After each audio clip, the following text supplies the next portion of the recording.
গ্রহণ করছেন। অন্যদিকে university of science and technology Chittagong এবং এই ইউনিভার্সিটি কুমার কল্যাণ।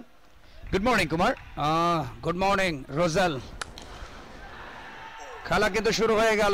চিফ সিলেক্টেড সাবেক অধিনায়ক, তার নামের সাথে বাহারে একটা মিল আছে।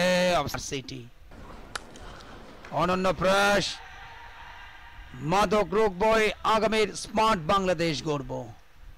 মিনের কাছ থেকে অফ স্টাম্পের বাইরের যে বলগুলো হয়তোবা ছেড়ে দিলে ওয়াইড হয়ে যায়। প্রস্তুত মিনহাজুল আবেদিন, পরের বল, এবারে short pitch delivery, half tracker এবং পুল করে দিয়েছেন স্কয়ার লেগ অঞ্চলের উপর দিয়ে। 6 more runs। লাস্ট ডেলিভারিটা শর্ট বল ছিল, একেবারে স্লটে, খুব বেশি একটা একেবারে ক্যালিপসো স্টাইলে।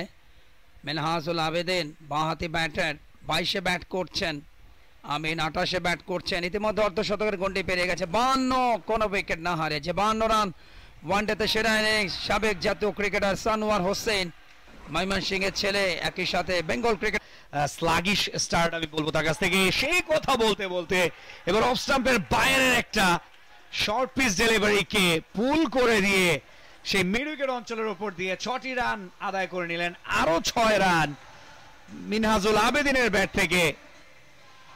স্ট্রাইকিং এন্ডে গেলেন। রিটায়ারমেন্টের পর কিছুটা স্লো হয়ে গেছে খেলা। 4টা বল ফেস করে মাত্র 10টি রান নিয়েছেন মারুফ।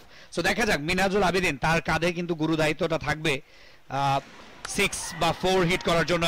এবারে কিন্তু নাইসলি রান এসেছে।